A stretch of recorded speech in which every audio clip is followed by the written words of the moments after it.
lo que sea, ¿vale? Jordi, bienvenido. Hola Raúl, ¿qué tal? ¿Cómo estás? Muy bien, muchas gracias. ¿Tú qué tal? ¿Cómo está el clima ahí en Valencia? Yo aquí sufriendo calor aún, en noviembre, Sí, ¿qué te ¿no? parece? Pues, a ver, me lo creo porque en Málaga es igual. Yo estoy ahora en Madrid, pero mi familia que está en Málaga, el otro día yo haciendo videollamada con ellos, yo aquí con la chaquetita y la manta puesta y ellos en manga corta, en chancla, ¿sabes? Mi madre en chancla con los pantalones cortos, en camiseta, así que muy bien. No te lo he dicho, pero si miro para allá, la camarita que la tengo ahí, que te la estaba configurando antes. Chicos, hoy estamos con Jordi Yazzer, creo que lo he pronunciado bien, el creador de la newsletter El Sextante de la Inversión y de los podcasts Spurna y Tiskra. ¿Lo he pronunciado bien todo, Jordi? Todo perfecto. Muy bien, si no cualquier cosa, aquí esto es una zona abierta. Estamos abiertos a darnos palos si hace falta. Em, Hoy yo creo que va a ser una charla interesante porque vamos a hablar sobre todo de creación de contenido, economía, inversión. Tenemos un montón de temas. Jordi habla de todo esto en sus diferentes canales de comunicación. Pero a mí me gustaría, Jordi, que primero te presentases un poco más en profundidad, contando, si quieres, lo brevemente que puedas, todo lo brevemente que puedas, tu trayectoria y cómo has llegado a día de hoy, ¿no? ¿Qué te refieres a una trayectoria laboral, vital? ¿En qué sentido? Yo creo que la trayectoria laboral y la vital son la misma. No puedo separar el trabajo de lo personal. O sea, puedo tener Vale. fases en las que estoy trabajando y puedo tener fases en las que puedo estar haciendo cosas personales, ¿no? Como etapas de tiempo. Pero creo que las dos están interrelacionadas. Así que bueno, siéntete libre de contar de tu vida personal lo que quieras, por supuesto, y de cómo has llegado a ser Jordi Yazzer, que la gente conoce, que te conocerá en YouTube, que te conocerá en diferentes plataformas. Bueno, yo soy de Valencia, pero me trasladé a vivir 3 años y medio a Madrid. Posteriormente me fui 2 años y medio a Islandia.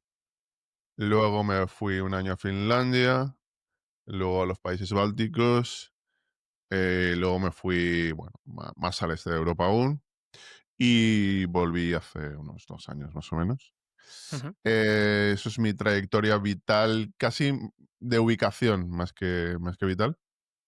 Aquí podríamos contar el clásico viaje tragicómico del héroe, de la Odisea, de la vuelta a casa, que es la historia más antigua del ser humano, de cómo vas dando vueltas y acabas en el mismo sitio al final. Am, en cuanto a la creación de contenido, y luego podemos hablar de la laboral, pero la creación de contenido, lo primero que hice fue cuando Meneame era importante y la gente lo leía, y cuando la gente tenía blogs, eh, que ahora, bueno, ya nadie utiliza los blogs. Yo tenía uno que era bastante conocido, que bueno, aparecía frecuentemente en la portada de Meneame, o bastante en la portada de Meneame. Y siempre me había gustado escribir. Y en un momento determinado, hace un año, por razones que no vienen al caso,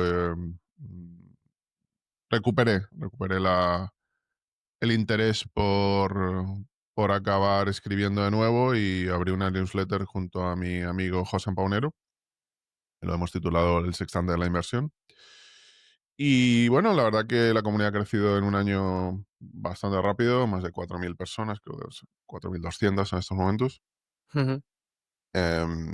Y bueno, respecto a lo laboral, yo me dedico en estos momentos a la creación de contenido, vivo de ello. Tengo 2 podcasts exclusivos en iVoox. Se pueden escuchar gratuitamente, pero solo se pueden escuchar en iVoox, que son Tiskra y Spurna. Tengo un canal de YouTube y tengo un canal de Twitch, em, que también se llama así, Spurna. ¿Por qué tienen los dos formatos, el de escrito y el de vídeo? En tu experiencia, seguro que puedes ilustrarnos algo de por qué lo estás haciendo así, ¿no?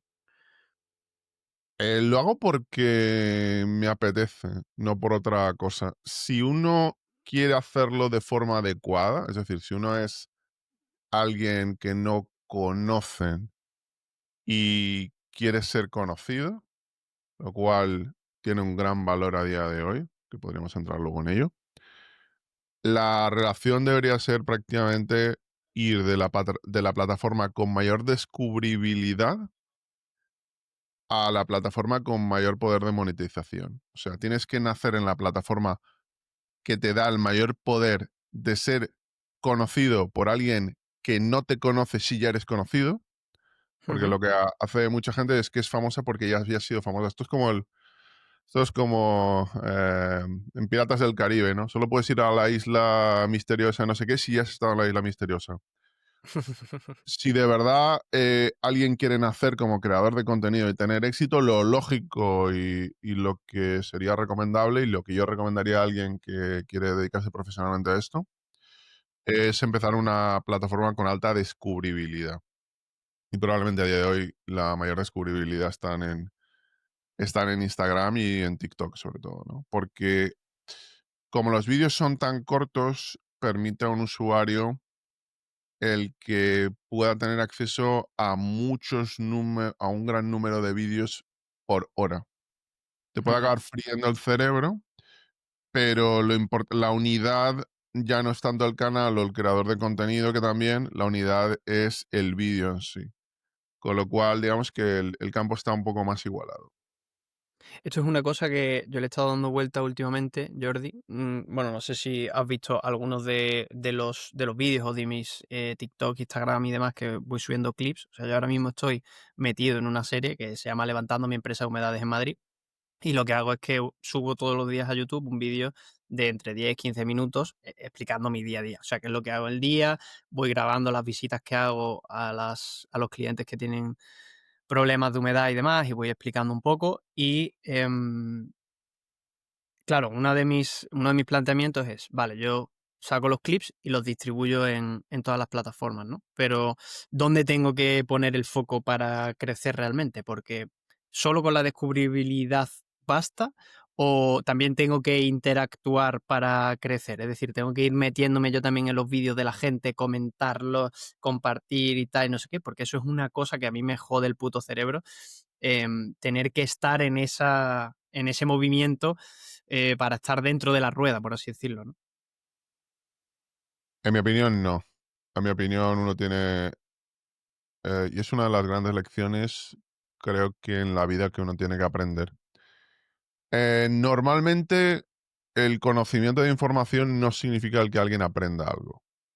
Es como cuando Ujú. la gente ve en las cajetillas del tabaco, el tabaco produce la enfermedad A, B, C, D. El que te transmitan la información no significa que tú lo aprendas. Igual que hay gente que me dice, ¿para qué quiero leer un libro si me puedo leer el resumen por inteligencia artificial? Y tengo el libro en una página. Porque la información no la has aprendido. La información no ha llegado al cerebro. La información no se ha grabado en el cerebro. La información no te han machacado después de 300 páginas y se ha quedado grabada ahí, a fuego, como si fueras un buey. No ha quedado. Entonces, si no ha quedado, da igual. Le hagas un resumen de una página. Tú, eso no te ha servido de nada.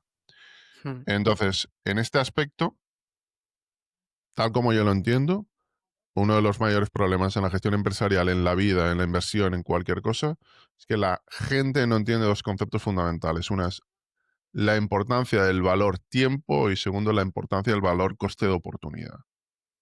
Vale, a ver, desarrolla esto un poco. El tiempo, bueno, empezamos por el coste de oportunidad.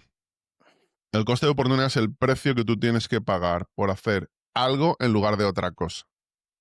Como la gente que, alguien se puede acordar a principios de 2000, decía, es que estoy apuntado en una lista empresarial en la que me pagan por ver anuncios, me pagan por ver publicidad. Y me pagan eh, 0,2 por cada 100 anuncios. Luego hacías las métricas y le salía, bueno, pero es que estoy cobrando 20 euros al mes. No, perdón. Esa es la forma errónea de ver las cosas. Tú no estás cobrando 20 euros al mes por trabajar 20 horas. Tú estás perdiendo 180, 1000, lo que sea euros, que es el diferencial en lo que tú podrías ganar invirtiendo esas horas respecto a lo que tú recibes con la actividad que estás haciendo. Hay un diferencial entre lo que tú consigues con ese tiempo y lo que podrías conseguir. Eso es el coste de oportunidad. Si no puedes entender eso, si no puedes entender que a lo mejor contestar a la gente para crear contenido o para ayudar a crecer tu contenido te reporta X nivel de crecimiento, a lo mejor ese tiempo contestando a la gente lo podrías dedicar a otra cosa que te ofreciera más crecimiento. Entonces, ¿de verdad Ya, estás haciendo lo correcto con eso o no? claro. ¿Estás haciendo lo Eso correcto? eso es una cosa yo no, o sea, no me pongo a comentar, ¿sabes? Y demás, porque, o sea, me da como mucho palo y no sé si está ahí el negocio, ¿sabes? Aparte que no lo de las redes al final no es lo que realmente me da de comer, ¿no? Yo lo hago para darle más visibilidad y tener a alguien de referencia, porque ¿qué pasa? Que yo me meto o sea, yo esto fue muy fácil y de hecho lo, lo vi con Rafa Castón, no sé si sabes quién es. Rafa Castón, que también está por ahí en Substack, echarle un vistazo y no te pasaré su perfil. Nos vimos un día en Málaga comiendo y me dijo, tío, tú lo que tienes que hacer es empezar a hacer lo tuyo, porque no conozco a nadie que haga temas de humedades, ¿no? Y, o sea, compartirlo, ¿no? Y a raíz de eso, yo, claro, me puse a ver y dije, vale, ¿quién comparte vídeos de cosas específicas, específicamente de humedad? ¿Sabe quién es referencia? Y me meto en YouTube, por ejemplo, y veo un vídeo de hace 4 años, ¿sabes? Y digo, de un tío arquitecto que es argentino, y digo, hostia, no sé, a lo mejor debería salir algo más reciente, ¿no? O otro referente, pero que no es un arquitecto que solo hace temas de humedad. Entonces dije, hostia, pues a lo mejor aquí se puede ser referente de algo de España en esto, ¿no? Y entonces, bueno, yo empecé por eso, ¿no? Por decir, bueno, vale, lo voy compartiendo, ¿no? Hay también una cosa, mierda, la tenía en la punta de la lengua y se me acaba de ir, macho. Te iba a preguntar, a ver si se me ocurre después, pero ¿tú dirías al final este canal de conversión, este proceso que decías de mayor descubribilidad, que es súper interesante, a mayor monetización, cuál dirías que son esos canales, ¿no? Tú que seguramente los has probado todos o la mayoría. A ver, normalmente para alguien que sea cero conocido, bueno, quien es talentoso, hay gente que es más talentosa, hay gente que tiene más conocimiento, hay gente que tiene más suerte. Hay un factor suerte en la vida, hay un factor contactos, hay muchos factores. Pero si alguien es, digamos, cero conocido, tiene experiencia normal, conocimiento normal, digamos, no tiene por qué tener ningún tipo de experiencia. eh, Como digo, la trayectoria creo que debería ser de vídeos cortos a vídeos largos. Para mí, las dos mejores plataformas de creación de contenido, y curiosamente, bueno, aquí podríamos debatir, porque hay excepciones en todo, y siempre podemos decir que alguien ha sido, no sé, exitoso en las newsletters. Hay a lo mejor 20, 30, ¿cuánto hay? 30 personas que viven de la creación de newsletters en España, 40. Probablemente en creación en YouTube debe vivir miles de personas.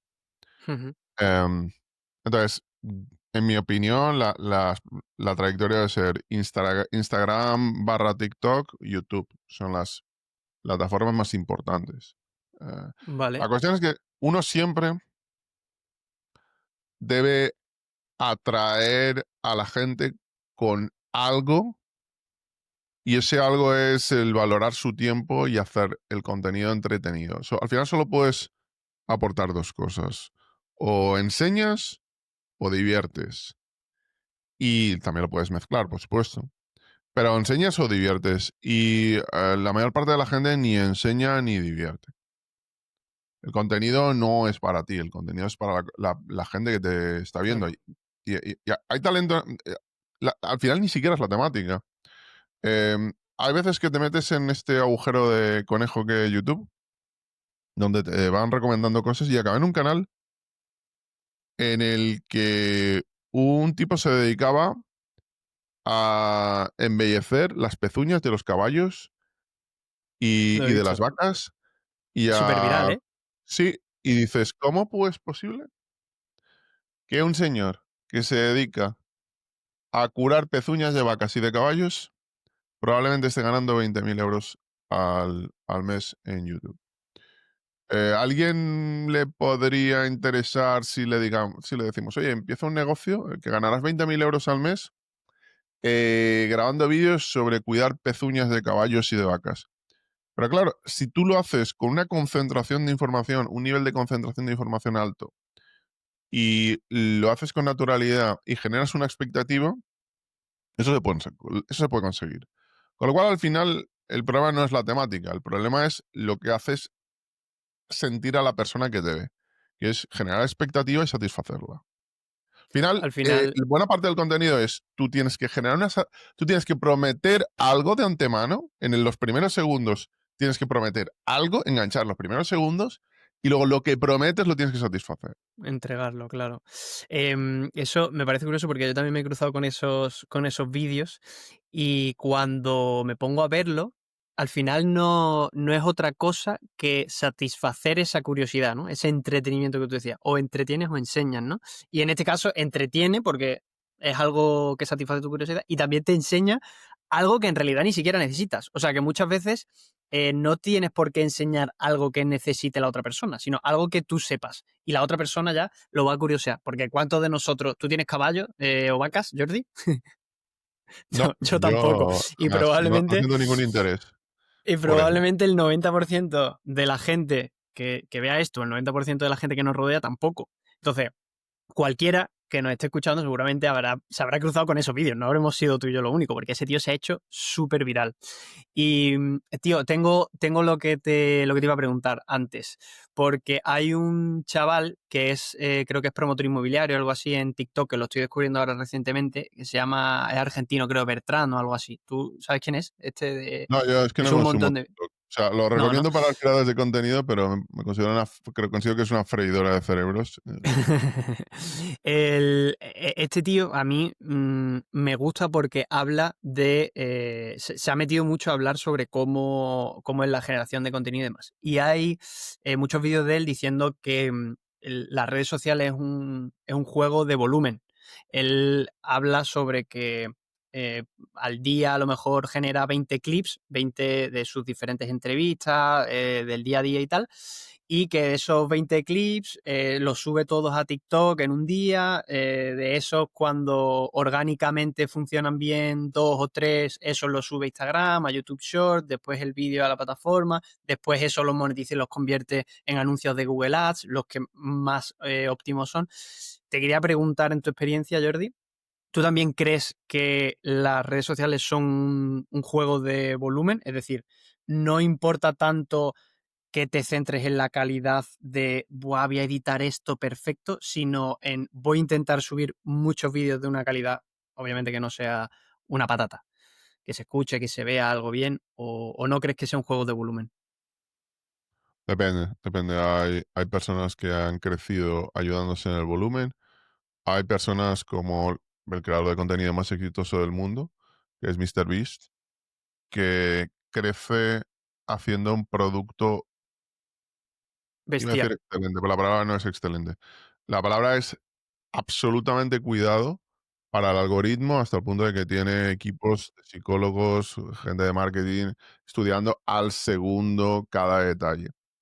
Hostia, no sé Si eso. si yo tuviera que elegir si prefiero un vídeo de 10 millones de visualizaciones o 10 vídeos de 1.000.000, prefiero uno de 10 millones. Ajá, ¿por qué? Porque si tú tienes un vídeo de 10 millones, primero lo que indica es que ha enganchado más que 10 de 1.000.000. Ujú. Ha enganchado más gente. Segundo, porque si tú tienes 10 vídeos de 1.000.000, es probable que esos 10 millones son 1.000.000 repetido varias veces. Con lo cual, el ancho al que tú has alcanzado con el vídeo de 10 millones es más importante. Dicho eso, como todo en la vida, es como si dijéramos, oye, para jugar al baloncesto, ¿es mejor medir 2,15 y machacar el aro y romperlo o tirar de tres? Pues, oye, depende. ¿Eres Steve Curry? ¿Eres Luka Doncic? ¿Eres Shaq O'Neal? Depende, ¿no? Depende. Pero si yo tuviera que elegir para el tipo que lo hace muy, muy cuidado, también depende del tiempo. Yo creo que alguien que es más joven, alguien que es más meticuloso, probablemente mm, puede fijarse en Mr. Beast. Bueno, España puede fijarse en Lord Drauger, una persona que yo he entrevistado y que claramente tiene este tipo de estrategia. Uno puede ver que hay meses que a lo mejor ha sacado un vídeo, ¿no? Ujú. ¿Con qué periodicidad trabajas tú las redes? He visto que, bueno, por lo menos el canal tuyo de Jordi Yacer de YouTube, creo que el último vídeo lo subiste hace unos meses, ¿no? Como una entrevista, una conversación que tenías con... Sí, a ver, yo antes subía mucho contenido, pero bueno, por cuestiones que ahora no vienen al caso, problemas de familiares, problemas de salud, eh, el canal que iba a una progresión ahora debería tener, según mis cálculos, debería tener 300.000 suscriptores, 250, 300.000. Ujú, En el último año y medio ha publicado muy, muy poco contenido. Y no estoy hablando de muy poco contenido como un vídeo a la semana. Estoy hablando de a lo mejor que en los últimos año y medio he grabado o he publicado 8 o 9 vídeos. Es ujú. demasiado poco. Muy poco. Y de hecho, en el último año a lo mejor pueden haber sido 2 o 3. Dicho eso, hago directos frecuentemente, casi diariamente en Twitch. Twitch es una plataforma interesante, pero bueno, requeriría un análisis diferente. Hago directos multiplataforma en YouTube, en TikTok, perdón, en TikTok, en Twitter. Y tengo los podcasts exclusivos con Evox, que tengo que, bueno, eh, de la dinámica que tengo es publicar de lunes a viernes sobre tecnología en Tiscra y luego subir los audios de Spurna. Entonces, digamos que aunque no suba demasiado contenido a YouTube en estos momentos, es algo que es inminente que lo haga, Ujú. es inminente que contrate a un editor y que vuelva a lo que tenía que haber sido, ¿no? Lo que, según mis cálculos, ahora debería estar en 200, 300.000 suscriptores. ¿Cómo se produce ese cambio? Porque esto al final, yo desde joven siempre he venido mucho del gaming y tal, conozco bastante la plataforma de Twitch. De hecho, durante una época tuve ahí como una intentona de tal, pero nada, al final lo dejé, no me cuajaba porque me sacaba de lo que realmente era mi campo laboral y tal. Entonces no veía que tuviera sentido y coherencia con mi estrategia personal y profesional. Y te quería preguntar ¿cómo surge ese paso? O sea, ¿por qué haces el paso de venías antes de YouTube o empezaste antes? Entiendo que primero hiciste YouTube, Twitter y demás, venías de aquí y pasaste a Twitch, ¿no? ¿Cómo surge ese cambio? ¿Por qué haces ese movimiento? ¿Por qué te pasas a Twitch? No, yo empecé en podcast de audio solo audio. Ajá. O sea, yo era miembro de unos podcasts más antiguos de economía de España, que se llama Ujú, Economía Directa, que aún existe. Y simplemente yo era un colaborador de Economía Directa desde hace a lo mejor 12, 13 años, ¿no? A partir de ahí, pues viviendo en el extranjero y sin ánimo de crear contenido y sin ánimo de nada, yo tenía mis podcasts solo audio, que a día de hoy son prácticamente una antiguaya porque prácticamente casi todo el mundo graba podcast audio y vídeo. Lo único que hace es que luego sube el audio a las diferentes plataformas. Yo empecé a hacer directos en Twitch porque estaba en el extranjero. O sea, no es que estaba en YouTube y luego me trasladé a Twitch, que sería además lo correcto de hacer, sino que ujú. empecé directamente en Twitch porque me parecía interesante, estando en el extranjero, tener una comunidad con la que poder hablar. No hubo una razón de vivir de esto, ni mucho menos. Tenía bueno, propio trabajo y mis propias cosas. Y simplemente, pues la comunidad fue creciendo y de ahí hice el viaje inverso de Twitch a YouTube. Ah. De Twitch a YouTube. O sea, yo he dicho todo lo que mi opinión hay que hacer, pero yo no lo he hecho así, oye. O sea, yo no lo he hecho correctamente porque no tuve la intención de. Si lo hubiera hecho de forma profesional, si yo hubiera sido alguien de 18 años se marca el objetivo de voy a vivir de YouTube o voy a vivir de la creación de contenido, que es lo que hago ahora, pero lo hubiera hecho de forma diferente. Lo que ocurre es que no era el objetivo para mí. Vale. Para quien nos pueda estar escuchando así más jovencillo, porque me puedo Claro. imaginar a alguien con 18 o 20 años haciéndole chiribilla a los ojos diciendo, guau, que sí que esto se puede, ¿no? No, no, ¿Qué camino no, le...? déjame que te interrumpa, porque hay mucha gente que dice, la creación de contenido es algo prácticamente imposible, y eso no es verdad. Eso no es cierto. Es Eso probablemente era lo más que... difícil Eso quería que probablemente más difícil comentases. ganar una oposición a notario, y hay gente que se deja 3 años ahí las cejas, que vivir de la creación de contenido. Lo que ocurre es que tienes que saber, los criterios bajo los que se rige lo que al final tienes que conocer cualquier campo en el que tú quieras ser bueno. Ujú, eso es. ¿Cómo le recomendarías a alguien, pues eso, que ahora mismo le están brillando los ojos con la posibilidad de ganarse la vida siendo creador de contenido, ¿no? Tú, imagínate que te contratan como consultor para esto. ¿Cuál sería el paso a paso, la guía que le darías a alguien de, oye, tienes que hacer esto, fíjate en esto, aprende de aquella persona? ¿Cómo lo harías? Pues yo lo primero que le recomendaría es, ¿cuál es tu pasión? ¿Tu pasión es ser, no sé, sommelier de agua? Parece una cosa muy rara. ¿Eres un sommelier de agua aquí? Y conoces todas las aguas y tienes la pasión de diferenciar un agua que es de Burgos que un agua que es de Almería. Me da igual, eres el mejor tipo que prepara un té de Tailandia, un té matcha de Japón. Me da igual, es la persona que mejor puede dibujar cómics. Me da igual, ¿cuál es tu pasión? Intenta ser el mejor, si eres joven. Intenta ser el mejor o muy bueno en ello. Una vez que eres muy bueno, grábate explicando que eres, bueno, explicándote lo que haces, explicando y mostrando, porque al final lo que valoramos muchas veces es el talento en alguien, aunque sea un campo que no nos interesa en absoluto. Es como cuando vemos estos vídeos de gente que dibuja y dibuja fantásticamente. A mí no me interesa dibujar, pero yo cuando veo a alguien que dibuja muy bien, pues me maravilla. O vemos a alguien que es capaz de aprender un idioma en 2 semanas. No me interesa, pero me maravilla si lo veo cuando ocurre algo así. Cuando, cuando vemos talento, somos capaces como seres humanos de reconocerlo. Y eso tiene un valor. Luego tienes que aprender los códigos para mostrar que tú eres así de bueno y publicarlo. Cuando has mostrado que eres así de bueno, tienes que vender a aquellos que se interesan por ello o se han acabado interesando. Y cuidado porque a veces, si el nicho es muy pequeño, a veces es una ventaja. A veces es mejor empezar por un nicho que es una ventaja. Es una ventaja. Por ejemplo, Alex Hormozzi cuenta una anécdota.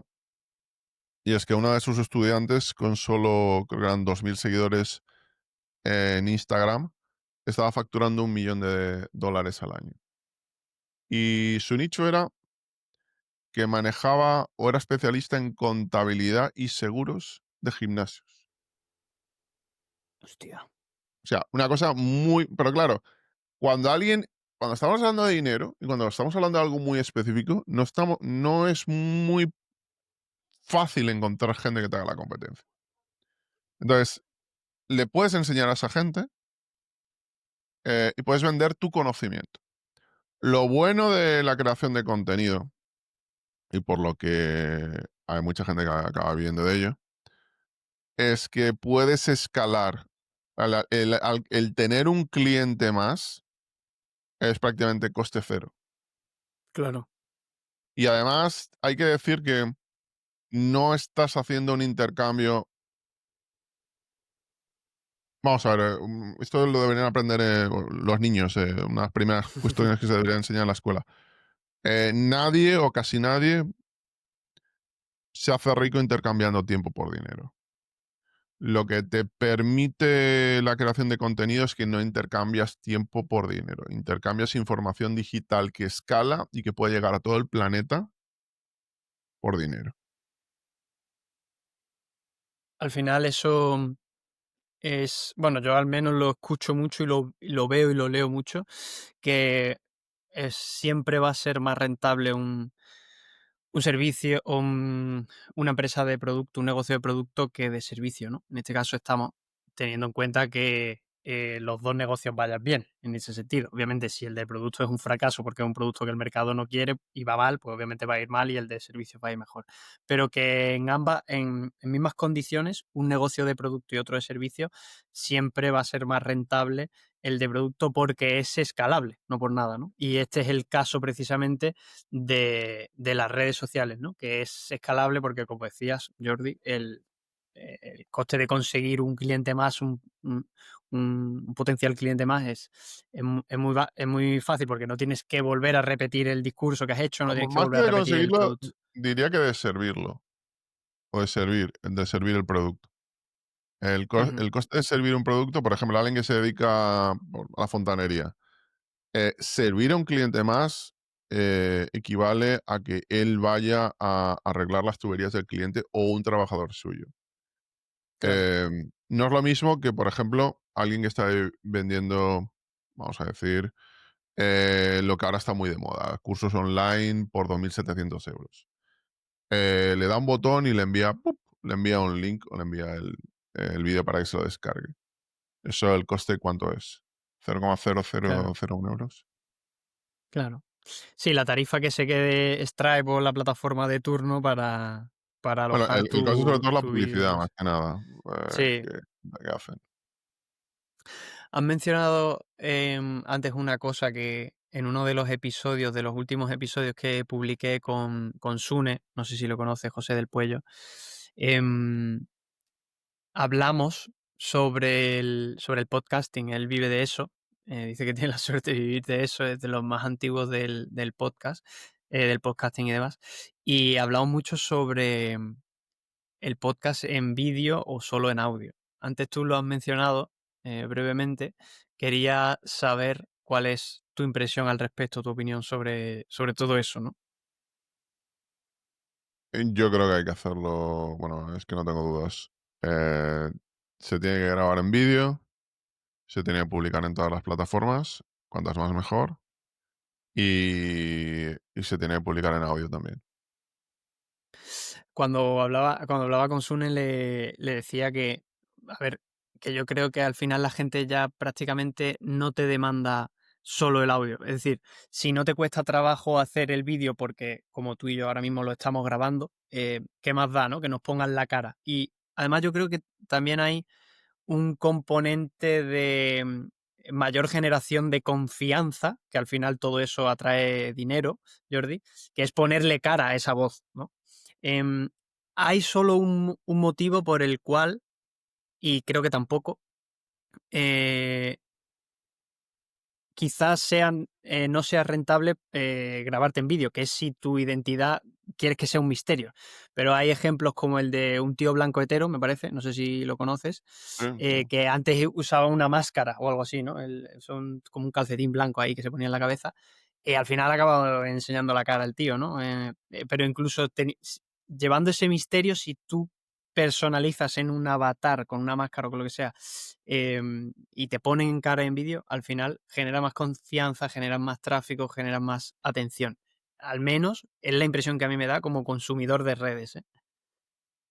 Em, Otra cosa que has mencionado, Jordi, que me interesa mucho porque además tiene mucho que ver con el contenido también que compartes, ¿no? No hemos hablado nada hemos hablado de redes sociales y tal, llevamos ya media hora hablando, por cierto, pero no has comentado qué tipo de contenido es el que compartes. Cuéntanos un poco de eso y ahora te hago una pregunta porque creo que va a estar relacionada. Bueno, los lunes y a veces los jueves hablo con mi compañero, con mi amigo José Paunero. También escribe José Paunero la newsletter. La newsletter es, bueno, la escribimos ambos y hacemos directos sobre inversión. Hacemos directos sobre inversión porque en general creo que es uno de los campos en los que en España hay más desconocimiento, hay más gente sufriendo un coste de oportunidad terrible. hay gente que no entiende que el dinero que va a ganar en su vida trabajando va a ser menor al que podría ganar invirtiendo el exceso de ahorro bien a invertirlo mal. Y yo te voy a, bueno, te voy a contar una anécdota. En la newsletter, como tú sabes, las newsletters en Substack pueden ser monetizadas. Ajá. Nosotros tenemos una pila, pero una pila de gente sin nosotros estar la newsletter monetizada y sin tener el botón de monetización y sin poder cobrar peticiones de gente que se quiere suscribir pagando. Ujú, Y eso ocurre porque la gente ve valor añadido. La gente quiere ver valor añadido. Y a mí me pasó lo mismo. Yo cuando escuchaba los podcasts de Hardcore History, yo lo que quería es que Dan Carlin grabara más, porque le veía un valor añadido. Em, entonces, los lunes y jueves grabamos sobre economía, luego hablamos los domingos sobre geoestrategia con, bueno, el doctor Juan Luis Cholilla, es un gran especialista en dronería e inteligencia artificial, con el militar Max Argüelles, antes con el teniente coronel Lucas Martín, para mí el mejor analista bélico que hay en España. Y luego, antes, cuando tenía más tiempo y no tenía los problemas personales que tenía, pues entrevistábamos bueno, hemos entrevistado a muchísima gente. Quintana Paz, J. Calero, bueno, Matamoros, muchísima gente ¿no? Hemos ujú. entrevistado. Entonces tenemos inversión, economía, ¿no? Geoestrategia Sí. y temas militar también, o esta persona que has dicho que es militar, no la conozco, no habla también dentro de la geoestrategia y demás. Explica un poco qué es la geoestrategia, porque para quien Bueno, pueda estar ahí, o sea, todos hemos escuchado el término inversión, economía, pero creo que geoestrategia no es tan conocido, e incluso yo tampoco me la voy a dar golpecito en el pecho de que me la sé, ¿sabes? Cuéntanos un poco qué es eso de la geoestrategia. bueno, nosotros hablamos sobre todo de, vamos a decir lo que nosotros hacemos. Hablamos sobre todo sobre conflictos concretos, conflictos militares concretos. No hablamos de las relaciones políticas, los intereses que dominan la estrategia militar entre las relaciones de diferentes países.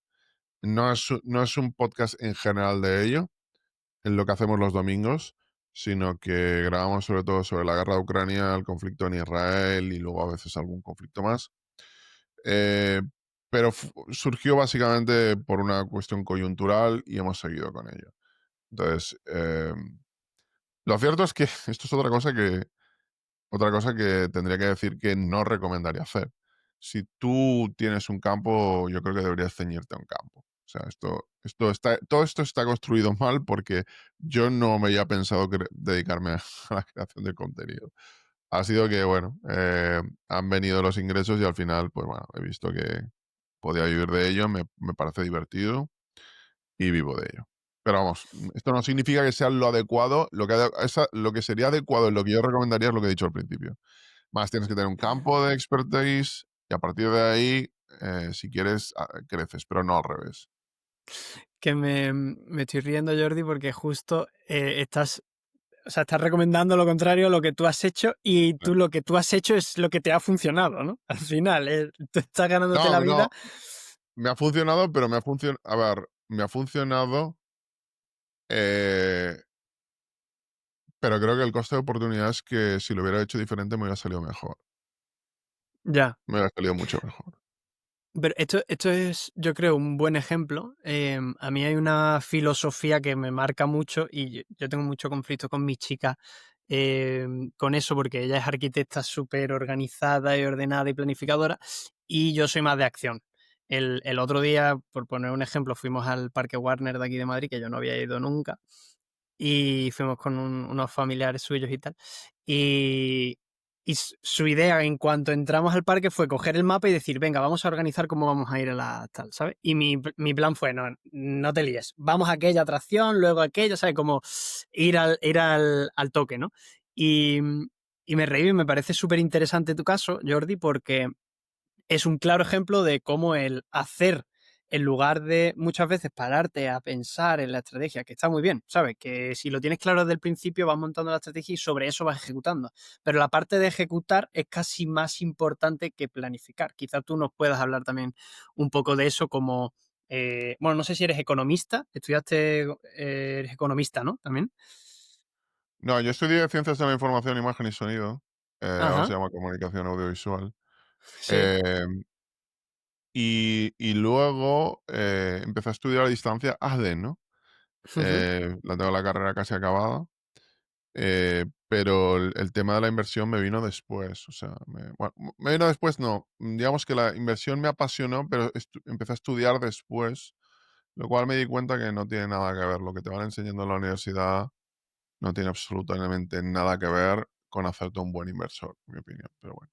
Vale, esto es súper importante porque una de las, otra de las cosas que has mencionado antes y que me lo he apuntado aquí, cuando estabas hablando, creo, sobre la inversión, decías, es que em, en mi opinión no, como que no se enseña lo que se debe enseñar, ¿no?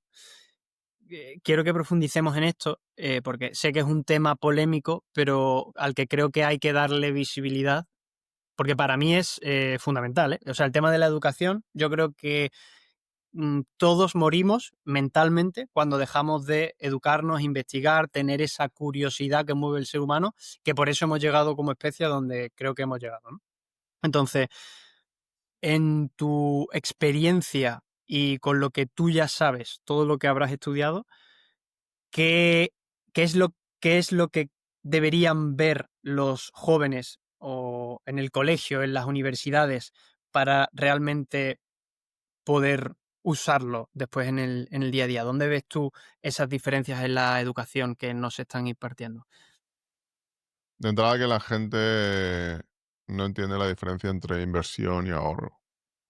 La gente en España, primero, tiene el dinero en el banco al 0% o casi al 0%, probablemente a niveles a rentabilidades reales negativas porque le están pagando al cero y le están cobrando comisiones por prácticamente cualquier cosa. Luego, cuando puede, cuando va a casarse con su novia, empiezan a ahorrar o reciben las ayudas de sus padres y se compran un piso para vivir. Y luego ya, pues a lo mejor, si las cosas van medianamente bien, se compran un piso ahí en la playa de tu tierra de Málaga o en la de Alicante. Pero vamos a ver las cosas con más o menos objetividad. Una persona que pueda ganar 20.000 euros al año y tenga una vida laboral de los 25 a los 65 años, vamos a decir 40 años. No vamos a actualizar por inflación, pero 20.000 por 400, perdón, 20.000 por 40 son 800.000 euros.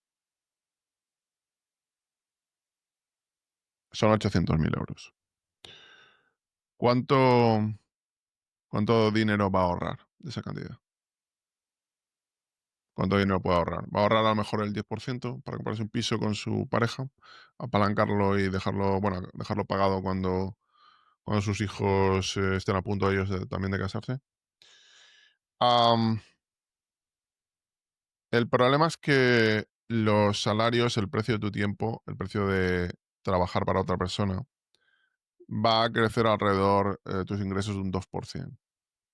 Y ahora te voy a hacer una pregunta. Hemos hecho así el cuento de la vieja y seguro que si pensamos actualización por inflación sería más alto. Pero hemos, hemos dicho que, bueno, alrededor de 800.000 euros va a ganar una persona a lo largo de su vida laboral.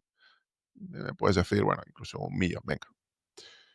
Ahora te voy a hacer una pregunta, Raúl, y tú me la respondes así a vuela pluma, lo que pienses, ¿vale? Si yo te digo que tú a los 25 años eh, colocas una inversión en el SP 500 de 2.000 euros que has ahorrado trabajando los veranos y luego colocas en esa misma inversión del S&P 500 200 € al mes durante esos 40 años, ¿cuánto dinero crees que tendrías esos 2.000 € más los 200 al mes? ¿Cuánto crees que serían 40 años después, cuando tuvieras 65 años? 2.000 de inicio más 200 al mes.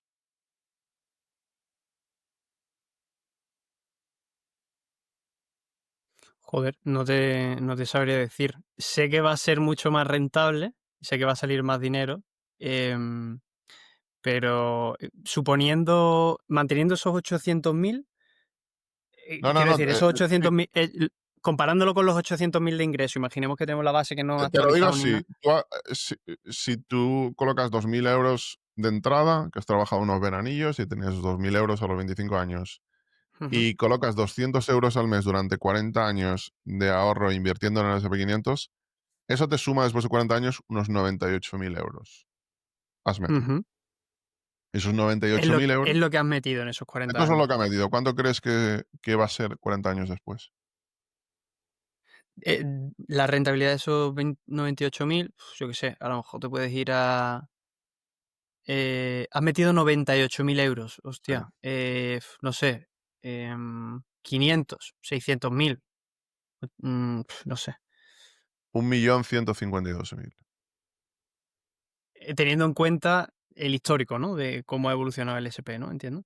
Y teniendo en cuenta los datos de los últimos 120 años que Que no tenemos. son pocos. Que no son pocos, ¿no? O sea, prácticamente lo mismo, ¿no? No, más.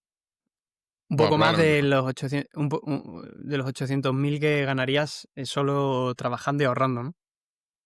Sí. Es curioso. Eso no lo sabe la gente. Y que, o sea, creo que no tiene suficiente difusión y conocimiento, pero esto yo creo que es, parte de la base. O sea, esto lo sabemos, si lo sabemos tú y yo, en realidad lo tiene que saber la gente que determina qué es lo que se va a estudiar en España, ponte por caso, ¿no? Pues no sé otros No, países cómo está la no, educación. no, Pero la gente, ¿tú no crees que la gente que está no, dirigiendo la educación en España y que es responsable de la educación que reciben los niños no sabe esto? no, no. Por supuesto que no. Mira, te voy a contar una anécdota. Em, yo me acuerdo, te acordarás de Bankia, ¿no? Claro. Todo lo que ocurre con Bankia, el desastre de las acciones de Bankia, Rodrigo Rato, el ex vicepresidente del gobierno que acabó, bueno, siendo acusado. Yo recuerdo que la directora de la oficina una vez me llamó cuando salieron las acciones, que luego se hundieron por completo. Salieron las acciones am, a venta al público y había una oferta inicial para clientes de Bankia. Y bueno, me llamó un día y me dice, Jordi, tengo una oferta para ti de inversión extraordinaria. Ven por favor a la oficina porque te voy a recomendar. Y bueno, fui porque pensaba que me iba a recomendar otra cosa. Pero bueno, llegué allí y dice, mira, van a salir las acciones, va a salir a bolsa Bankia y va a salir a un precio que consideramos, todos los estudios internos que tenemos de la empresa, esto dentro de 5 o 10 años va a ser de las mejores inversiones que vas a hacer en tu vida. Yo vi eso y digo, madre mía, madre mía, madre mía. Bueno, empezó a hablarme y tenía una lista, yo veía que tenía una lista y me dice, ¿cuánto te pongo? ¿Te pongo 40.000? ¿Te pongo 50.000? Y yo veía un papel, yo vivo en una zona pequeña, ¿no? Yo veía un papel y veía que tenía gente de mi pueblo, de mi zona, apuntada y veía sus nombres. 10.000, 20.000, 40.000, 50.000, 30.000. Pero había uno que no reconocía. Y había uno que y ponía Icairo. Y digo, joder, ¿quién es Icairo? Y ella estaba hablando, pero yo no podía quitarme de la mente, ¿quién es Icairo? Icairo, y además va a meter 60.000. Icairo. Y 60.000 en esto va a ser un pufo de narices. Esto lo van a perder aquí hasta la camisa. Y me lo estaba recomendando, recomendando. Y entonces me di cuenta, no era Icairo, porque yo lo estaba leyendo al revés. Era Cari y yo. La primera que estaba comprando era ella. sea, ella que lo estaba vendiendo no tiene ni puta idea de lo que estaba vendiendo. Y metió 60.000, probablemente perdió 50.000 de esos 60.000. El hecho de que alguien... uno de los grandes problemas que ocurren de la vida en esta España de gestorías y rotondas es que la gente subcontrata lo que no sabe hacer pensando que aquel que le paga lo sabe mejor que él. Y además pensando que esa persona tiene en su cerebro y en su interés lo mejor para él porque le paga. Primero, ni tiene los conocimientos porque no los ha adquirido, ni su interés es el que a ti te vaya bien. El interés es que le vaya bien a su empresa. Porque además no hay forma de fiscalizarlo. Si alguien te hace una obra y llegas a casa y dices, joder, esta obra se ha caído el techo, le llamas y le dices, oye, me has hecho que caiga mi techo. Pero si tú vas al banco y te recomiendan no sé qué fondo, te van a hacer la danza de la lluvia. Si sube el fondo, uff, fíjate el talento que tenemos que te ha hecho subir el fondo. Si baja, es que, ¿sabes? Las condiciones políticas, el ministro dijo no sé qué, hay una guerra en Kuwait y te contarán una película. Y como la gente no lo entiende, al final, bueno, es el director de oficina de mi barrio. Es el director de oficina de mi barrio. A día de hoy, el valor añadido que ofrecen los servicios de intermediación financiera es negativo. No digo que es nulo, es negativo. Y pasa con algunos negocios. Por eso se están reconvirtiendo. Por eso se están reconvirtiendo. ¿Qué recomendarías para prevenir que no nos pasen esas cosas, Jordi? ¿Cómo hacemos? Yo creo que uno tiene que ver qué es lo que ha funcionado históricamente. Eh, lo que ha funcionado históricamente y lo que tenemos datos de lo que ha funcionado históricamente. Porque antes no era demasiado conocido. Antes los fondos indexados, los ETFs, no era algo conocido. Empezó a ser conocido cuando el fundador de Vanguard, Bogle, empezó a lanzar sus libros sobre todo y se empezaron a traducir y se popularizó la venta de ETFs, pero son claramente el futuro. Es decir, el ahorro va a ser canalizado a través de ETFs. En Estados Unidos ya han superado, o sea, no tiene absolutamente ningún sentido que alguien joven tenga un depósito bancario al 0,5%, no tiene ningún sentido, estás perdiendo dinero, estás haciendo que algo que te podría generar más dinero para tus hijos y tus nietos de lo que va a generar tu trabajo, no lo genere. Y, o sea, tienes que aprender, tienes que leer algún libro. No recomiendo, porque hay gente que te enseña esto por cursos de 2.800 euros, Ujú. que simplemente se han leído 3 libros de Vogel y te lo quieren enseñar. Eh, para mí, deberían, deberían leer, por ejemplo, el pequeño libro para invertir con sentido común, que es un libro muy fácil de leer. Y si no, pues van al histórico de mi newsletter con José Paunero, buscan el sextante de la inversión y empiezan desde el principio. Les va a llevar a lo mejor leerlo 5 o 6 horas, creo que está bastante entretenido y les va a quedar meridianamente claro. Y probablemente esas son más de las 5 o 6 horas que van a tener el mejor retorno en la inversión que han hecho en su vida. Como especialista, podríamos decir, en temas de inversiones, habiéndote especializado en esto, ¿cuáles son los productos financieros en los que le recomendarías a un chaval joven, a alguien que esté empezando y a una persona mayor, ¿no? Porque esto siempre se habla en inversión que dependiendo de tu vida como de la vida útil que te quede, por así decirlo, no puedes fijarte en los mismos productos financieros, ¿no? ¿Puedes hablar un poco más de esto? Si eres joven, si tienes menos de, no sé, 35 años, esto va a parecer contraintuitivo, pero tienes que asumir la mayor cantidad de riesgo a corto plazo para conseguir la mayor rentabilidad a largo plazo. Vale. Desarrolla esto, por favor. Por ejemplo, te lo desarrollo.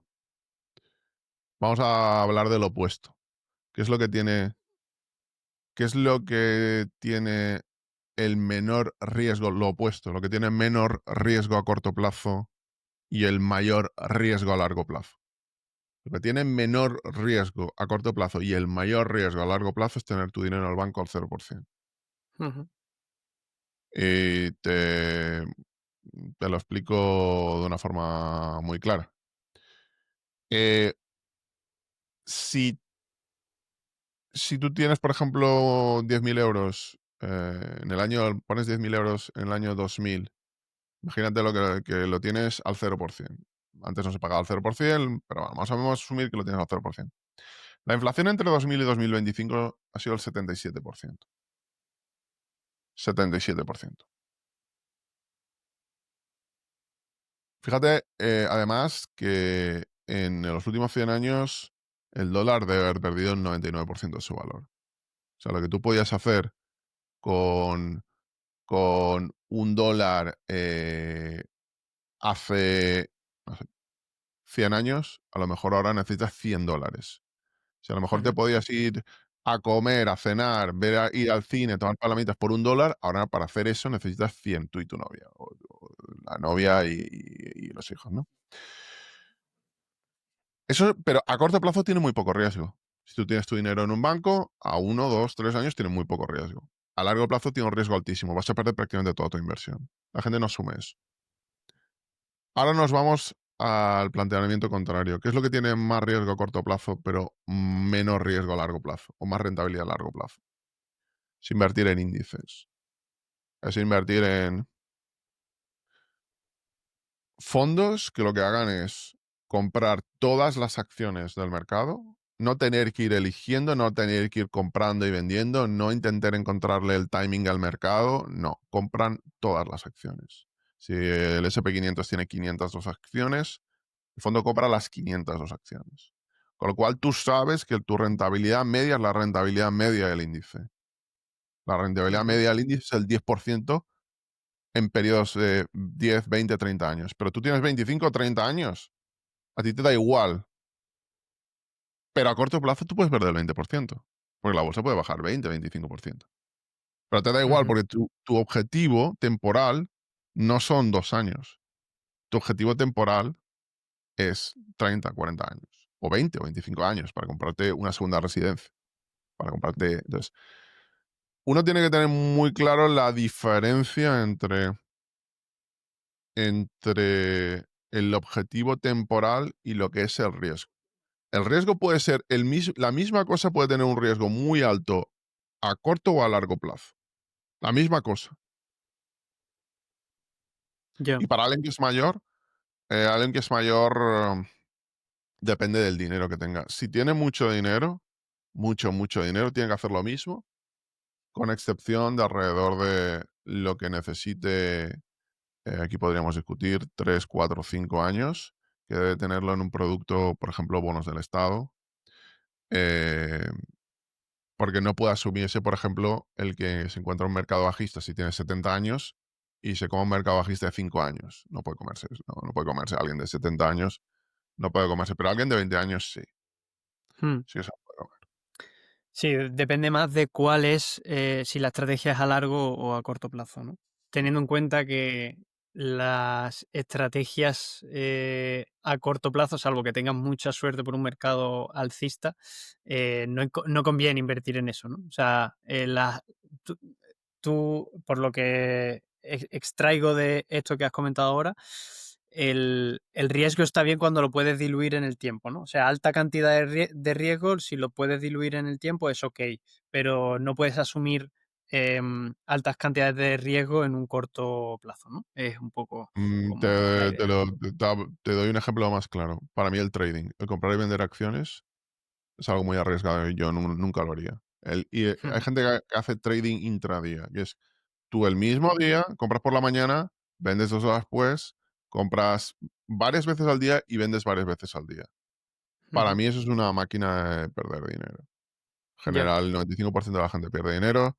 Es cierto que hay muchos cursos, hay mucha gente vendiéndote que se hacen millonarios, Ya, Pero ahí el negocio no es el trading, ahí el negocio es hacerse millonario explicándote cómo hacerte millonario.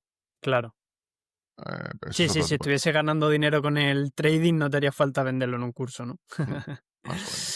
Em, Has mencionado antes una cosa y quería también darle visibilidad. Esto hace tiempo ya, pero ahora que habéis mencionado el tema de la inflación, me ha venido a la cabeza un una intervención que hizo nuestro actual presidente, en la que mencionaba algo así como que, habían subido los salarios o no sé qué, y después salieron varios vídeos que se viralizaron. Es como que subió los salarios el doble o no sé cuánto, y o un tanto por ciento. Y después, se viralizó la videorespuesta de gente a esas afirmaciones que hacía Pedro Sánchez de, que no estaba teniendo en cuenta la inflación y que en realidad esto era negativo. Me gustaría parar un momento para darle visibilidad, porque seguro que tú explicas mucho mejor de lo que lo puedo explicar yo esto. No sé si recuerdas Sí, el lo evento recuerdo que... perfectamente. Sí. Sí. ¿Puedes contar un poco y exponer exactamente qué es esto para que la gente también entienda ese concepto de, dejando de lado izquierda, derecha ni tonterías políticas, para que la gente entienda cómo la inflación vence a la subida de salario? Bueno, lo que decía el presidente es que en España, no recuerdo qué año de referencia, el salario era, vamos a decir, pues no recuerdo qué cifra dio, el salario era, que el equivalente eran 10.000 euros y Ujú, que en la actualidad en España con su gestión eran 20.000. ujú, Voy a decir no recuerdo exactamente las cifras que dio porque no recuerdo si habló del año 1980 o del 70 o el que fuera. Entonces mucha gente le dijo, sí, pero es que tú no has tenido en cuenta la inflación. Él sí que había, él sí que había tenido en cuenta la inflación, y la gente que le había contestado no se había dado cuenta que él sí que él estaba hablando en términos reales, no en términos nominales. Pero el problema no es ese, el problema no es ese. El problema es que el crecimiento de los salarios eh, ha sido muy ligeramente por encima de la inflación. vale. Pero, pero, y esto lo ha dicho poca gente cuando se ha hablado de este tema. Una cosa es la inflación del humus del Mercadona. Una cosa es la inflación de los manojos de cebollas que uno se puede comprar en el supermercado. Y otra cosa es el crecimiento medio de los activos que uno está obligado a comprar o al menos a consumir. Por ejemplo, la vivienda. Porque la vivienda o la acabas normalmente, o la acabas heredando, o la compras o la alquilas. La mayor parte va a acabar comprando o alquilando. La inflación de los activos de vivienda en España históricamente es del 6%. Si tu Ujú, salario se actualiza al 2,5%, 2,8%, la gente puede pensar, bueno, es que mis 2,8 o 3% de actualización del salario frente al 6%, la actualización final después de 20 años va a ser la mitad, o mi salario va a ser la mitad. No, va a ser mucho menos. Porque cuando se compone por interés compuesto, la acumulación el diferencial es mucho mayor, aunque sea el doble, el interés, ¿no? Entonces, en mi opinión, lo que está ocurriendo es que los salarios están incrementándose muy por debajo de lo que se incrementa históricamente el precio de los activos, pero no estoy hablando solo de la vivienda, estoy hablando de las empresas, ujú, del oro, del Bitcoin, de cualquier activo duro, porque lo que está ocurriendo es que el dinero papel, los dígitos, lo que hace la mayor parte de gente que conoce el tema, la mayor parte de gente que sabe cómo funcionan las cosas, traslada su dinero lo traslada a bienes duros, a bienes que se revalorizan al 6 al 10% anual, porque no quieren que la inflación se los coma. De ahí que vemos, por ejemplo, que el oro está por las nubes, el Bitcoin está por las nubes, la vivienda está por las nubes y la gente que tiene el dinero en el banco, lo único que se ha garantizado para sí y para sus hijos es pobreza. Porque vamos a una sociedad de dos clases, una sociedad de asalariados y una sociedad de propietarios de activos. Hay también un tema de la vivienda y has mencionado Bitcoin, criptomonedas y demás. Me gustaría ahora hablar un poquito sobre eso, me parecen temas interesantes, pero hemos llegado a la hora aproximadamente de 1 hora y 5 llevamos hablando, Jordi, y me gusta siempre que pasamos esta hora hacer la pregunta, ¿no? Del episodio. ¿Cuál dirías que ha sido tu mayor cagada emprendiendo, Jordi? Más que emprendiendo, eso lo extendería a cualquier ámbito de la inversión en la vida. Ujú. Mi mayor error histórico fue centrarme demasiado en un momento determinado en las mujeres y en perder el tiempo y, y no centrarme en hacer que el dinero hiciera crecer el dinero. En otras palabras, cuanto antes en tu vida empieces a vivir como un adulto, el valor de ello se multiplica exponencialmente. Si asumes eso a los 20, va a ser mucho mejor que si lo asumes a los 25, a los 30 mejor que a los 35, etcétera, etcétera. Pero no es equivalente, es decir, no va en paquetes de, tienen el mismo valor, eh, 5 años y 5 años y 5 años y 5 años. No, no, no, es exponencialmente. El poder tener 5 años más tiene un valor enorme, enorme. Poder empezar 5 años más a 5 años antes de hacer las cosas de forma correcta, tiene un valor enorme. Sí, más ahora con el mundo en el que vivimos, que antes un especialista era una persona que se dedicaba toda su vida a eso, y ahora con 2 o 3 años ya puedes decir que estás especializado en algo, ¿no? Pues, muchas gracias, Jordi, por compartirlo. Es súper interesante que hayas dicho eso. No me esperaba que dijeras eso. Tampoco esperaba que dijeras otra cosa, pero, o sea, no estaba esperando una respuesta concreta sobre nada, pero me ha sorprendido, que hayas dicho esto de lo de convertirte en adulto y hacer que el dinero ponga a funcionar el dinero, ¿no? La gente Hacer que más tiene dinero. dinero no hace dinero, trabajando, picando piedra.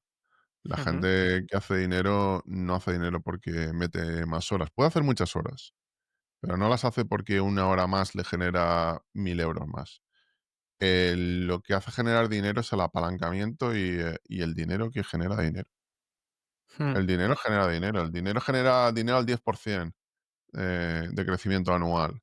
El trabajo lo genera al 2%. Sí, esto es una cosa que quizá tú sepas explicar mejor.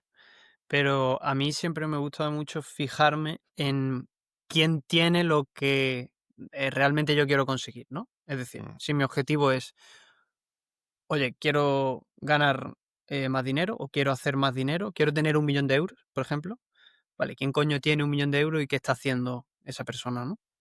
Tú vas a ver que esa persona no trabaja 20 horas al día, no trabaja 18 horas al día, delante del ordenador.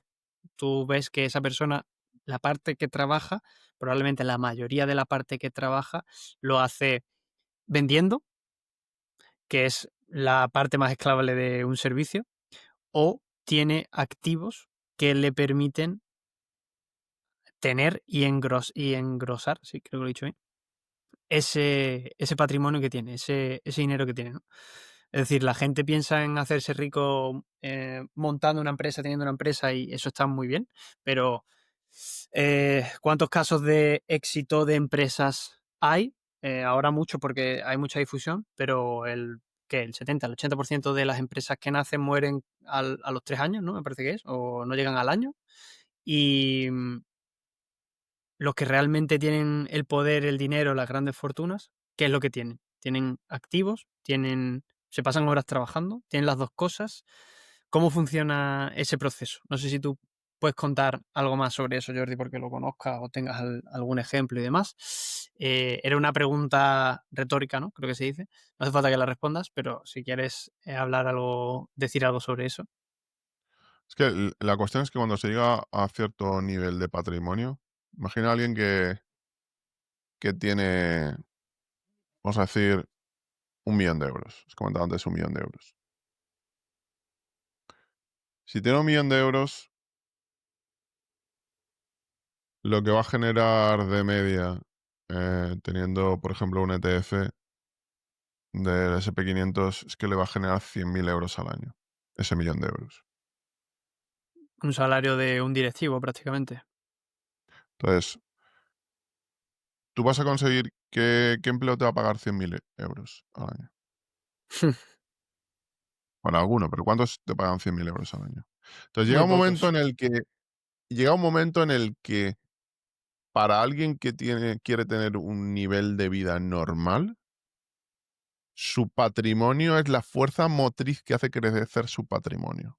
No sé si me explico. Es decir, si tienes 1.000.000 de euros, la rentabilidad que te da el 1.000.000 de euros es superior a tus necesidades como persona para gastar. Entonces, llega un momento, hay como hay una singularidad en el que el patrimonio, el dinero crece por sí solo, por encima de lo que tú necesitas. Entonces se genera un efecto bola de nieve. Entonces, decía Charlie Munger, el socio de Warren Buffett, haz lo que sea, come fideos 7 veces a la semana, trabaja 12 horas al día, viste harapos, haz lo que sea, pero consigue 100.000 euros, 100.000 dólares, que ahora serían, cuando lo dijo, pues serían medio millón, ¿no? Lo que verdaderamente cuesta es la parte inicial. La parte inicial. Mira, te voy a contar una anécdota.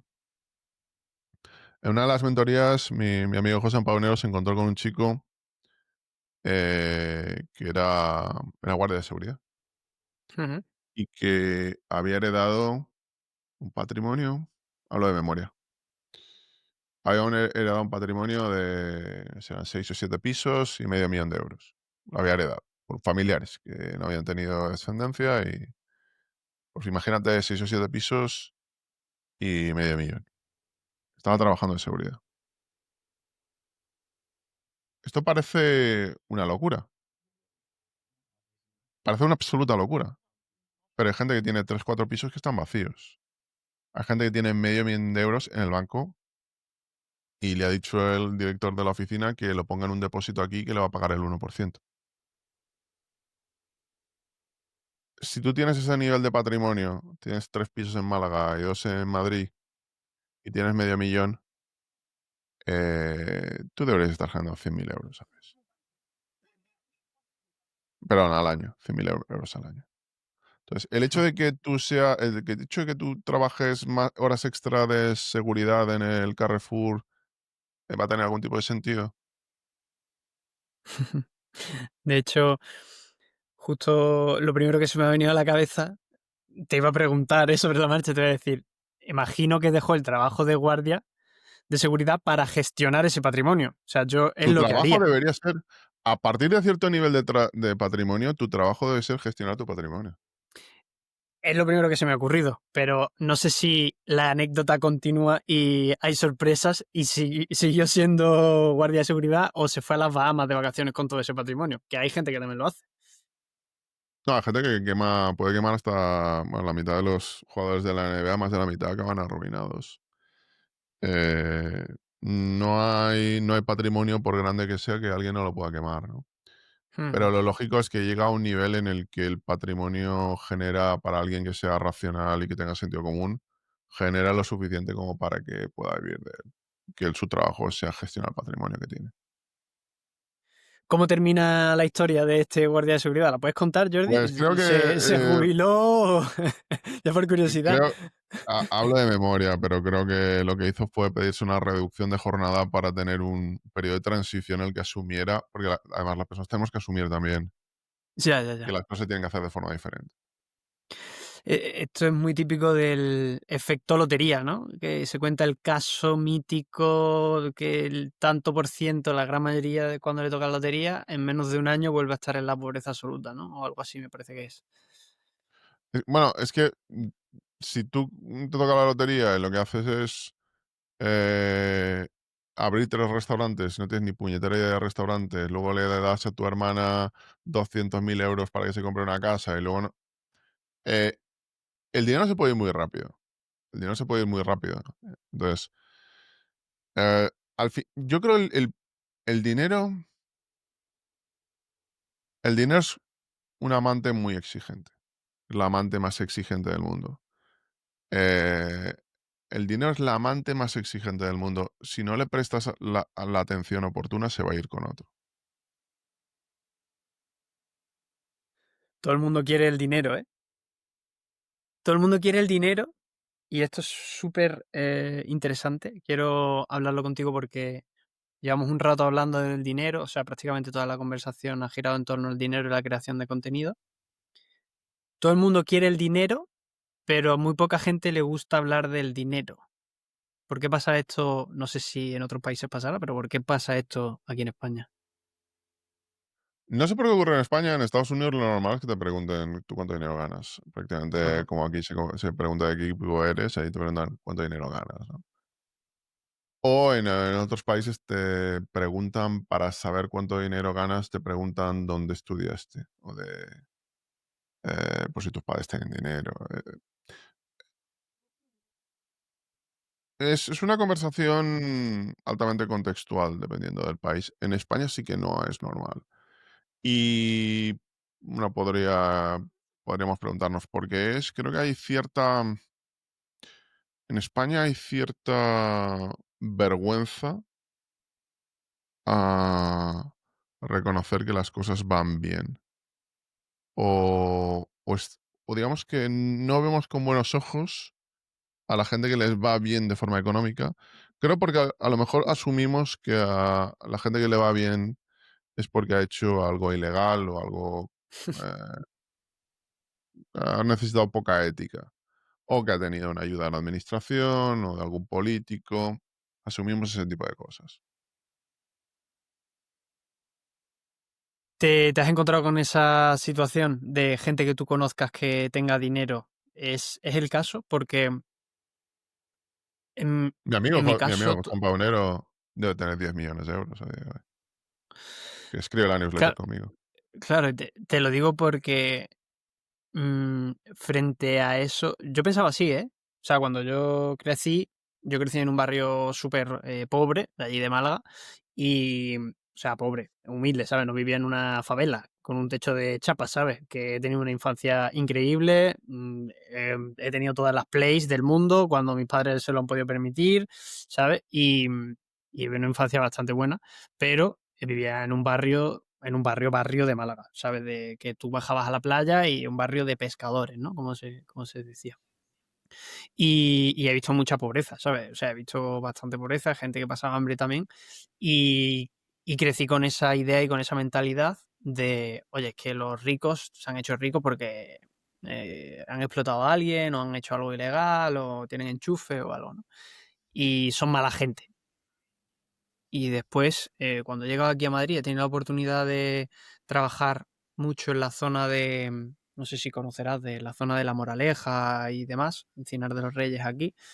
Em, y, tío, toda la gente que me encontraba, es verdad que después había gente típica que intentaba aparentar tener más de lo que realmente podía, pero a esos, o sea, se les veía rápido, ¿sabes? Y simplemente se les veía rápido por la forma en la que actuaban y por la facilidad que tenían y esto me parece asombroso, de transmitirte información. Es decir, la capacidad que una persona que ha hecho mucho dinero tiene de contarte cómo ha hecho ese dinero o cómo ha sido su vida y abrirse totalmente en canal,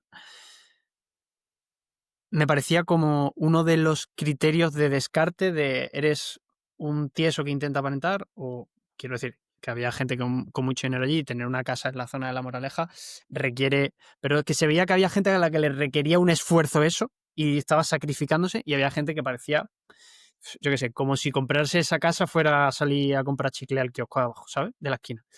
Y, y lo veía mucho en la personalidad, en esa forma de transmitir, de ser amable, de ser generoso, de no tener prisa, de compartir. ¿Sabes? Era como que veías a la gente como, obviamente era muy exigente en lo que te exigían, ¿no? Porque he trabajado para ellos como clientes, pero lo veía mucho, tío. Y mucha sinceridad, muy directo, no querían perder el tiempo, pero en ningún momento te encontrabas de todo, ¿no? Pero uno de cada 10 a lo mejor era desagradable contigo o estaba teniendo un mal día y el día siguiente bien, ¿sabes? Y eso me parece asombroso. Por eso te preguntaba si era una experiencia mía sola, aislada, Jordi, o si tú conoces a también gente, bueno, pues tu amigo, entiendo que ya será Joan, que,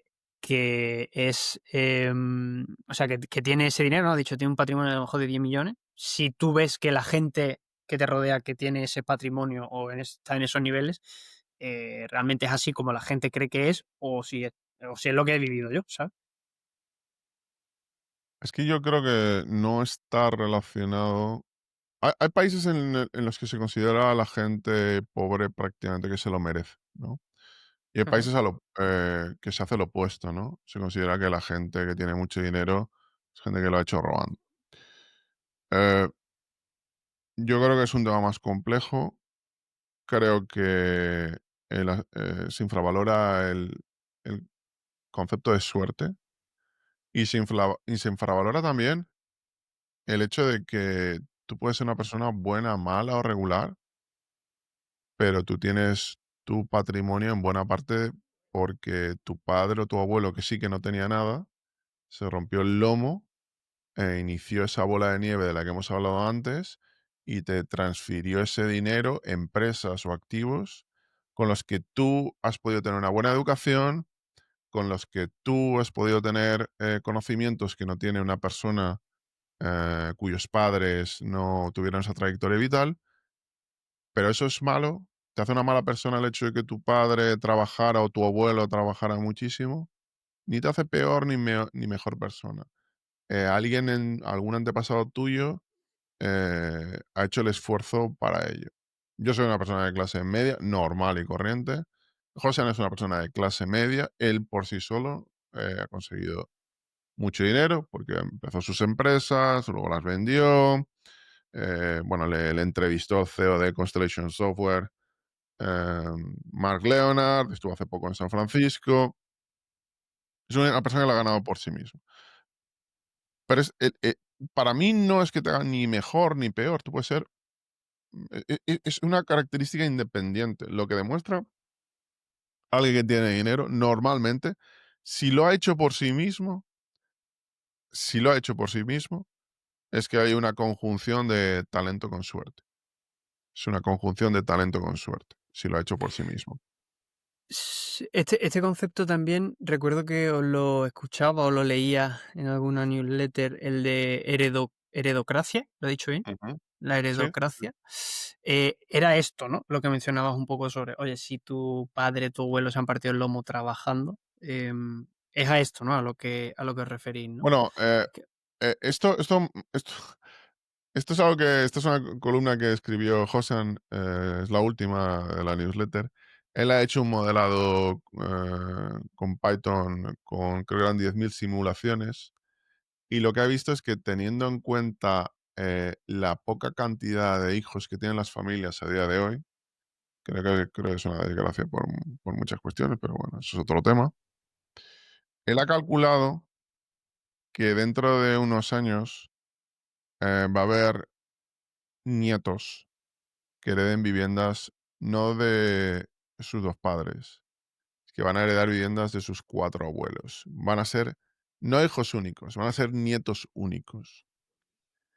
Y lo que va a ocurrir es que va a haber gente que va a heredar el sacó la simulación, hablo de memoria, pero debían ser como un 30-40% de gente va a heredar 3 o 4 viviendas.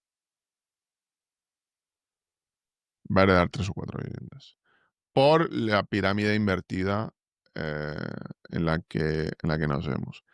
Con lo cual, si vamos a una sociedad en la que además la previsión es que España tenga 53 millones de habitantes, y zonas como Málaga o Valencia tienen mucha inmigración europea, Madrid mucha inmigración latinoamericana, bueno, Barcelona inmigración del norte de África.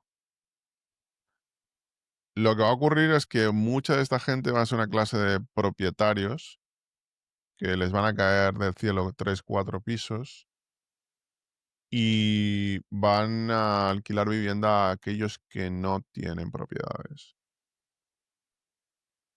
Lo cual es una forma de, literalmente, y no lo califico ni como bien ni como mal, pero es así, se va a generar una clase prácticamente rentista, o un 20% de la población que va a tener muchas viviendas heredadas por el tipo de pirámide poblacional del país.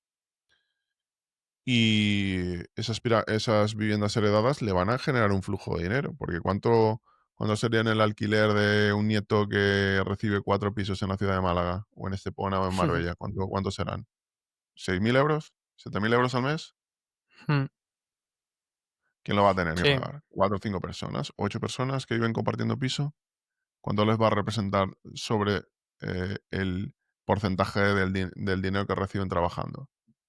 Va a ser un país de Eloís y de Morlocks, como en La máquina del tiempo, el libro de H.G. Wells. Pues, macho Jordi, nos acercamos a la hora y media. No quiero extender mucho más el episodio, me quedaría hablando porque me gustaría que tocásemos el tema de las cripto, de la inversión inmobiliaria. Has tocado también el tema social, que he visto también algunos vídeos sobre esto, sobre cómo la inmigración que viene a las diferentes ciudades de España está teniendo de media muchos más hijos que los propios nativos aquí, y eso va a hacer que socialmente acabe convirtiéndose el país en un país de estos inmigrantes, ¿no? Me parece súper interesante esos tres temas. Si quieres, por tratarlo un poco y no quedarnos con esas ganitas, cojamos uno de esos tres temas, el que tú creas que es más importante, y mencionémoslo para cerrar el capítulo y nos despedimos. Venga, si quieres hablamos un poquito de lo que está ocurriendo en España y lo que creo que va a ocurrir. Guay. Según la proyección del INE, vamos a ser un país de 53 millones de habitantes entre unos 25 o 30 años. Que parece mucho tiempo, pero no, tampoco es tanto. 53 millones de habitantes y vamos a ser un país, Perdón, has dicho 25 o 30 años, ¿no? En proyección. estoy hablando de memoria, O sí, sea, 25 o 30. prácticamente todos los que estemos escuchando esto nos va a pillar, Sí. prácticamente. 53 millones de habitantes, 54, hablo de memoria, 53, 54, de los cuales 33 van a ser nacidos en España y 20 van a ser gente nacida en el extranjero, tanto nacionalizados como inmigrantes. Y luego tenemos que tener en cuenta algo que ya está ocurriendo a día de hoy, no dentro de 25 años. Los niños que nacen en España, el 40% tienen una madre o un padre que es extranjero. Ya, ahora. Dentro de 25 o 30 años, ese 40% a lo mejor será el 60%. Entonces, creo que vamos a una sociedad mucho más parecida a la de Estados Unidos, a la de Rusia, a la de Brasil, a los países que son crisoles de culturas. Creo que va a ser una rareza el español, por ejemplo, que dentro de 2 generaciones tenga 4 abuelos españoles. Va a ser una rareza. Va a ser Ahora tenemos ciertos conceptos, lo que es un sueco, lo que es un español, lo que es un griego, lo que es un, no sé, vamos a decir los países de Europa, vamos a decirlos Ujú. todos. Pero dentro de 30 o 40 años, el hecho de que tú digas que eres sueco o que eres español va a decir muy poco de lo que aparentas o de muchas otras cosas. Va a decir muy poquito de ti, porque lo que vamos es a una sociedad en la que las familias van a estar mucho más mezcladas. Algo que no había ocurrido en España en los últimos, ¿cuánto? 600, 700 años. ¿Qué repercusiones? Porque, claro, yo pienso, los países que has mencionado que tienen este modelo hacia el que estamos evolucionando en España, lo que me viene a la cabeza es que son grandes países en cuanto a extensiones de terreno, ¿no? Estados Unidos, Brasil, Rusia. Em, esto, o sea, ¿es por algo? ¿Tiene algún tipo de repercusión que nosotros estemos como concentrados en una olla más a presión y vayamos a crecer tanto en diferentes modelos culturales? ¿No tiene nada que ver? No, en el caso español, en el caso de cada uno de esos países tiene unas circunstancias diferentes. O sea, Rusia es porque se fue expandiendo y digamos que es un imperio en el que el imperio está dentro, no está en otros lugares de otros continentes. En el caso de Estados Unidos y de Brasil son países nacidos por la inmigración, países prácticamente estaban vacíos, con una población indígena local muy pequeña, con lo cual al ir viniendo gente de todo el mundo, pues el nacimiento es prácticamente así. Y en el caso español, creo que es una tercera característica y es que lo que está ocurriendo es que la natalidad es muy baja, al mismo tiempo España genera mucho trabajo de bajo valor añadido cuando está en expansión. Eso genera un círculo virtuoso durante unos años en el que vive más gente, con lo cual el señor del súper vende más porque vive más gente. El señor que tiene un piso alquila el piso más caro porque viene más gente quiere ver su piso. El señor que tiene una gestoría, pues tiene más clientes porque más gente extranjera llega que no sabe cómo funciona la burocracia en España. Todo tiene más volumen de negocio porque hay más gente. En los últimos 4 o 5 años España ha ganado 2 millones de habitantes. Entonces, estamos en ese círculo virtuoso en el que España está creciendo Ujú. bastante, está trayendo mano de obra, especialmente de países latinoamericanos, y a su vez por su posición en Europa, en zonas como Alicante, las Baleares, Málaga, Canarias, sur de la provincia de Valencia, atrae mucha población europea. Atrae mucha población europea. España tiene un mix de inmigración bastante distinto al de otros países de Europa Occidental. Entonces, en mi opinión, lo que ocurre con España es que se dan ciertas circunstancias peculiares en nuestro país y luego al tener las antiguas colonias, tenemos centenares de millones de personas que potencialmente una parte de ellas si necesita, bueno, mejorar económicamente, puede trasladarse a España y se está trasladando a España. Algunos de ellos con nacionalidad española porque sus padres o sus abuelos eran españoles. Y a nivel económico, ¿qué repercusiones tiene este mix de culturas, Jordi? Bueno, lo primero que va a ocurrir es con el inmobiliario es que hay zonas en las que se están disparando porque se están creando unos 300.000 hogares al año, pero se están construyendo 100.000 viviendas al año, 120.000. Con lo cual las matemáticas no salen por ningún sitio. Hay gente que dice que, bueno, tenemos 3,8 millones de viviendas vacías. Sí, pero esas 3,8 millones de viviendas vacías están el 70% en municipios de menos de 50.000 habitantes. Un 40% en menos de municipios de 10.000 habitantes.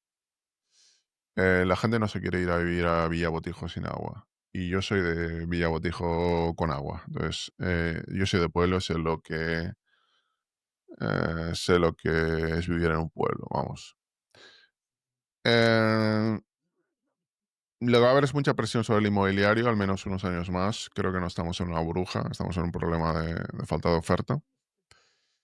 esa es la primera repercusión del hecho de que aumente el número de inmigrantes. Creo que al mismo tiempo va a haber un crecimiento económico derivado de que simplemente todo tiene más clientes. Em, y luego hay una tercera repercusión más casi social, antropológica, y es el hecho de que vamos a tener que preguntarnos qué es ser español. Porque antes ser de un país, aquí podías tomarla, hay diferentes formas de qué significa ser de una nación, nacional de. Hay una visión que significa, bueno, que implica que ser de cierta nacionalidad es alguien que tiene origen familiar de esa nacionalidad, que habla ese idioma, que tiene esa religión, etcétera. Hay otra visión que dice que ser de cierta nacionalidad es que tú quieres, tú deseas formar parte de esa comunidad. Pero estamos en un contexto en el que la nacionalidad es prácticamente un automatismo. Tú tienes 3 años aquí, tú puedes sentirte que eres de otro país, puedes no tener el origen, puedes a lo mejor no estar alineado y eres nacional de ese país. Entonces, aquí el peligro que existe es de si se acaban deshilachando el concepto de lo que significa ser de X lugar o no. O si simplemente se reconvierte en otra cosa. Pero esto ya sería una cuestión social que no sabemos hacia dónde va a derivar. Buah, Jordi, me quedo con muchísimas preguntas, muchísimos temas que me encantaría que hablásemos. Voy a darle más repaso a toda la newsletter, todos los vídeos que subís y demás. Me gusta siempre dejar un espacio, ahora un par de minutos, para que dejes una reflexión final, algo que le quieras decir a la gente que nos vaya a escuchar, que nos esté escuchando. Y, y bueno, lo que quieras, es una reflexión, un comentario, una idea, un chiste, lo que te apetezca para despedirnos. Yo solo algo muy rápido. Es que